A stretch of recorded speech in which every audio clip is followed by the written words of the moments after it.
मोहन भागवत राष्ट्रीय स्वयंसेवक संघ के सरसंघ चालक ने एक अपील की है। वे कहते हैं कि भारत एक हिंदू राष्ट्र है और हमें अपनी सुरक्षा के लिए भाषा, जाति और क्षेत्रीयता के भेदभावों को समाप्त करके एकजुट होना होगा। भागवत ने 3,500 से अधिक स्वयंसेवकों को संबोधित किया कि हिंदू समाज को अपने भीतर संगठन, सद्भावना और परस्पर श्रद्धा का निर्माण करना चाहिए। उन्होंने यह भी स्पष्ट कर दिया कि हिंदू शब्द का प्रयोग भारत में रहने वाले सभी संप्रदायों के लिए किया जा रहा है, किसी एक संप्रदाय के लिए नहीं। माने भारत में रहने वाले जो भी हैं वो हिंदू हैं, यह सभी के लिए कहा गया।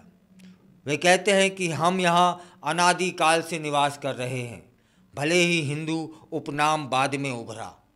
उनका यह बयान इस बात पर जोर देता है कि हिंदू सभी को अपना मानते हैं, सभी को गले लगाते हैं। उन्होंने कहा कि हिंदू समाज सतत संवाद के माध्यम से सामंजस्यपूर्ण सह अस्तित्व में विकास करता है और विश्वास करता है।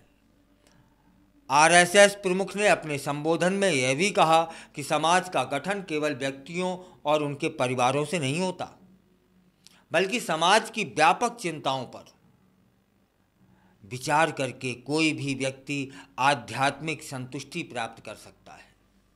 वे कहते हैं हमें अनुशासन, राज्य के प्रति दायित्व और उद्देश्यों के प्रति समर्पण की भावना विकसित करनी होगी।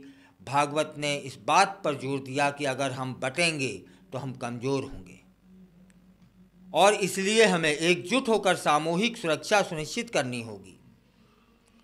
भारत की वैश्विक प्रतिष्ठा उसकी ताकत पर निर्भर करती है। जब कोई राष्ट्र मजबूत होता है तो उसके लोग सुरक्षित और सम्मानित होते हैं, चाहे वे घर पर हों या विदेश में।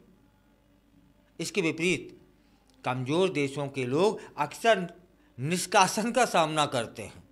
इसलिए यह आवश्यक है कि हर नागरिक भारत की तेजी से वृद्धि और विकास में योगदान दे। उन्होंने स्वयंसेवकों से अपील की कि वे अपने समुदायों से संपर्क बनाए रखें और सामाजिक समरसता, न्याय, स्वास्थ्य, शिक्षा और स्वावलंबन पर ध्यान केंद्रित करें। भागवत ने कहा कि आरएसएस का कार्य यांत्रिक नहीं बल्कि विचार आधारित है और यह संगठन समाज को आकार देने में महत्वपूर्ण भूमिका निभाता है। वे कहते हैं कि आरएसएस के मूल्य पहले संगठन के नेताओं तक पहुंचते हैं, फिर स्वयंसेवकों तक और अंततः समाज को आकार देते हैं। छोटे छोटे कार्य समाज की उन्नति में महत्वपूर्ण योगदान दे सकते हैं। वे कहते हैं कि परिवारों के भीतर सद्भाव, पर्यावरण चेतना, पारिवारिक शिक्षा और नागरिक जागरूकता को बढ़ावा देना चाहिए। ये सभी बातें समाज की मूलभूत इकाइयाँ हैं जो एक मजबूत राष्ट्र का निर्माण करती हैं। इस संदर्भ में भागवत का यह संदेश स्पष्ट है कि हमें अपनी पहचान को लेकर एकजुट रहना होगा और किसी भी प्रकार का भेदभाव उसे खत्म करना होगा। उनका यह आह्वान न केवल हिंदू समाज के लिए बल्कि पूरे देश के लिए एक महत्वपूर्ण संदेश है कि हमें अपनी जड़ों को समझते हुए आगे बढ़ना है।